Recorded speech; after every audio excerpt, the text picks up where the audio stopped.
તો હાલો મિત્રો, good morning, જય શ્રી કૃષ્ણ, રાધે રાધે. કેમ છો બધા? મજામાં ને?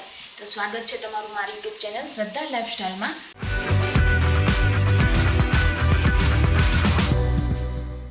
તો આજે છે દિવસ 47મો વજન ઘટાડવા માટેનો, પણ આજે થોડીક તબિયત મારી ખરાબ છે, એટલે આજે હું તમને ચાર્ટ બતાવીને નહીં પણ કહીને જ બતાવું છું. જેમાં નોર્મલી આપણે આગળના દિવસોમાં જે ચાર્ટ કર્યો હોય ને, મતલબ જે આપણે રેસીપી જોઈએ ને, એ જ રેસીપી આપણે અત્યારે લેવાની છે, એટલે તમને પ્રોબ્લેમ નહીં આવે. બરાબર છે?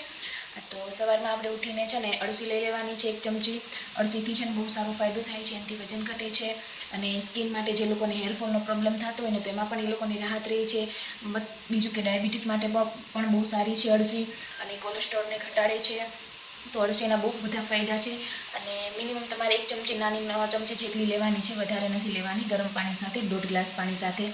અને 10 પછી લેવાનો છે નાસ્તો. તો નાસ્તોમાં આપણે લેવાના છે પોહા વઘારેલા લેવાના છે 1 વાટકો જેટલા, જેમાં તમે કેપ્સિકમ, કાંદો, ટમેટું, કોબી, કોઈ બી વસ્તુ શાકભાજી એડ કરીને કરી શકો છો. બટેકું એડ નથી કરવાનું. બરાબર છે?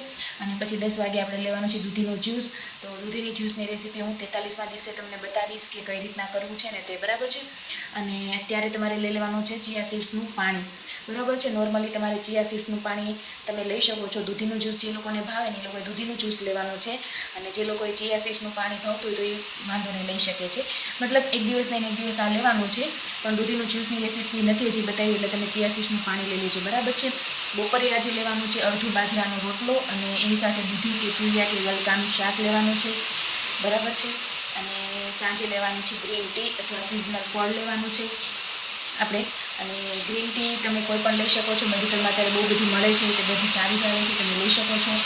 અને લિપ્ટનની પણ સારી આવે છે, એ પણ લઈ શકો છો. અને ફળમાં તમે ખારી, અત્યારે જરદાલુ, આલુ એવું બધું આવે છે, તો એ પણ તમે લઈ શકો છો ફળમાં.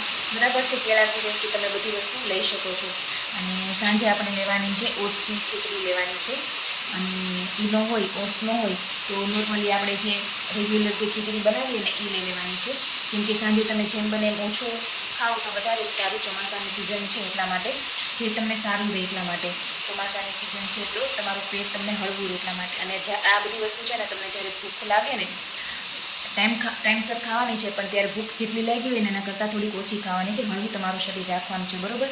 કસરતમાં હું તમને કહી દઉં ને, તો અત્યારે જો 45 મિનિટ ચાલવું પોસિબલ નથી, કેમ કે અત્યારે વરસાદની સિઝન છે, તો તમે શું કરો? બરાબર છે?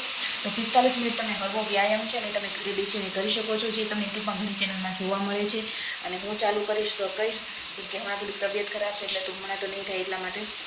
અને કાં તો સૂર્ય નમસ્કાર કરી દેવાના 25-30 વખત. એટલે છે ને તમારું સારું એવું ડેલી વર્કઆઉટ જે છે ને, કેલેરીવાળું, જે તમે ચાલીને કેલેરી બર્ન કરો, એ તમે સારું એવું કરી શકો એમાં સૂર્ય નમસ્કારમાં. કેમ કે લાગે સિમ્પલ, નોર્મલ, પણ એને કરવાથી છે ને બહુ બધી કસરત કરી હોય ને એવો તમને અહેસાસ થાય છે. કપાલભાતી કરવાની, નોર્મલી બેઠા બેઠા જે પેટની, હાથની કસરત જે મેં આગળ બતાવી છે એ તમે કરી શકો છો. બરાબર છે? કસરતથી સારું એવું રિઝલ્ટ છે. કસરત અને ડાયટ બંને કરો ને એટલે તમને સારું રિઝલ્ટ મળે છે. બરાબર? તો મિત્રો, જો તમને મારો વિડીયો ગમ્યો હોય તો લાઈક કરજો, શેર કરજો, કોમેન્ટ કરજો, થોડીક હેલ્પ કરજો, મદદ કરજો. અને ચાલો મળીશું એક નવા વિડીયો સાથે. તો બધાને અત્યારે જય શ્રી કૃષ્ણ અને રાધે રાધે.